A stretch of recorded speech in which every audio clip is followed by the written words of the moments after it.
go of the idea of working for money and instead learn to have money work for you. And what will we get if we go with you? What if we agree to learn from you? What will we get? I asked. The same thing Brer Rabbit got, said Rich Dad, referring to the classic children's story, Is there a briar patch?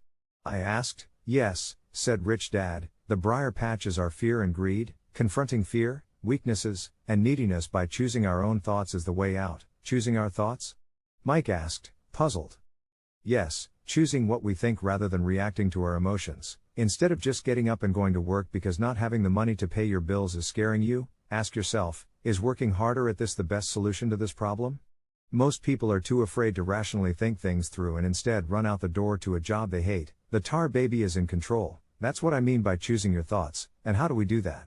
Mike asked. That's what I will teach you. I'll teach you to have a choice of thoughts rather than a knee-jerk reaction, like gulping down your morning coffee and running out the door.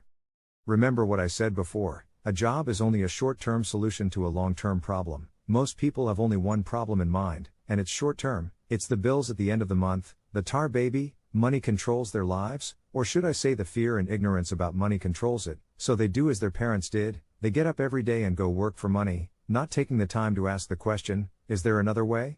Their emotions now control their thinking, not their heads. Can you tell the difference between emotions thinking and the head thinking? Mike asked. Oh, yes, I hear it all the time, said Rich Dad. I hear things like, well, everyone has to work, or the rich are crooks, or I'll get another job, I deserve this raise, you can't push me around, or I like this job because it's secure. No one asks, is there something I'm missing here? Which would break through the emotional thought and give you time to think clearly. As we headed back to the store, Rich Dad explained that the rich really did make money, they did not work for it. He went on to explain that when Mike and I were casting 5-cent pieces out of lead, thinking we were making money, we were very close to thinking the way the rich think. The problem was that creating money is legal for the government and banks to do, but illegal for us to do. There are legal ways to create money from nothing, he told us. Rich Dad went on to explain that the rich know that money is an illusion, truly like the carrot for the donkey. It's only out of fear and greed that the illusion of money is held together by billions of people who believe that money is real. It's not. Money is really made up. It is only because of the illusion of confidence and the ignorance of the masses that this house of cards stands.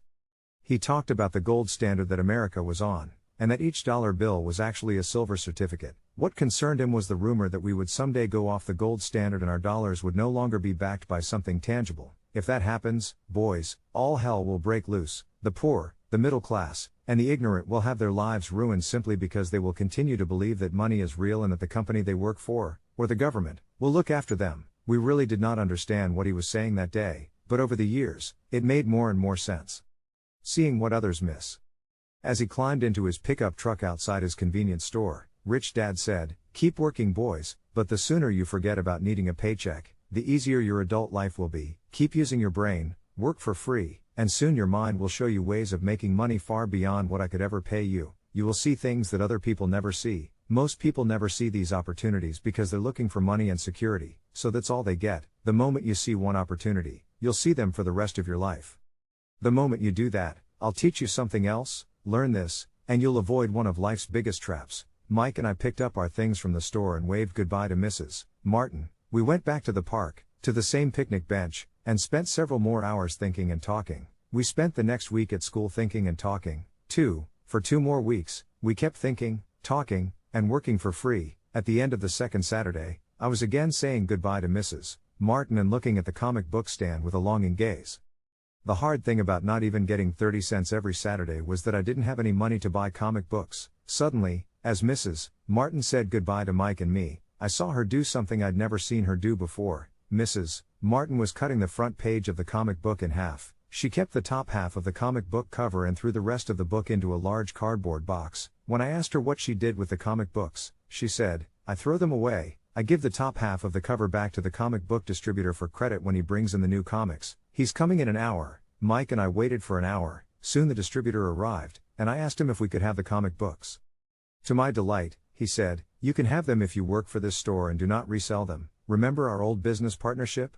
Well, Mike and I revived it. Using a spare room in Mike's basement, we began piling hundreds of comic books in that room. Soon our comic book library was open to the public. We hired Mike's younger sister, who loved to study, to be head librarian. She charged each child 10 cents admission to the library. which was open from 2:30 a.m. to 4:30 p.m. every day after school. The customers, the children of the neighborhood, could read as many comics as they wanted in 2 hours.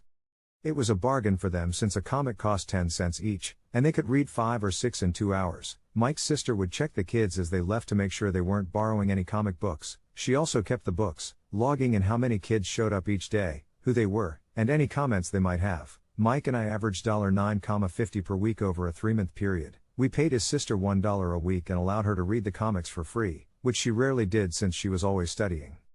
Mike and I kept our agreement by working in the store every Saturday and collecting all the comic books from the different stores. We kept our agreement to the distributor by not selling any comic books. We burned them once they got too tattered. We tried opening a branch office, but we could never quite find someone as trustworthy and dedicated as Mike's sister. At an early age, we found out how hard it was to find good staff. 3 months after the library first opened, a fight broke out in the room. Some bullies from another neighborhood pushed their way in, and Mike's dad suggested we shut down the business.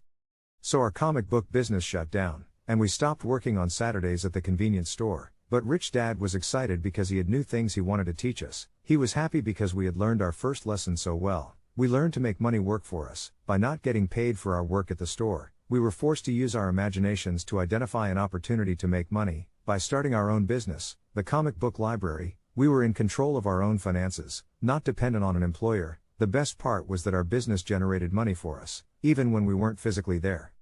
Our money worked for us. Instead of paying us money, Rich Dad had given us so much more. To be continued.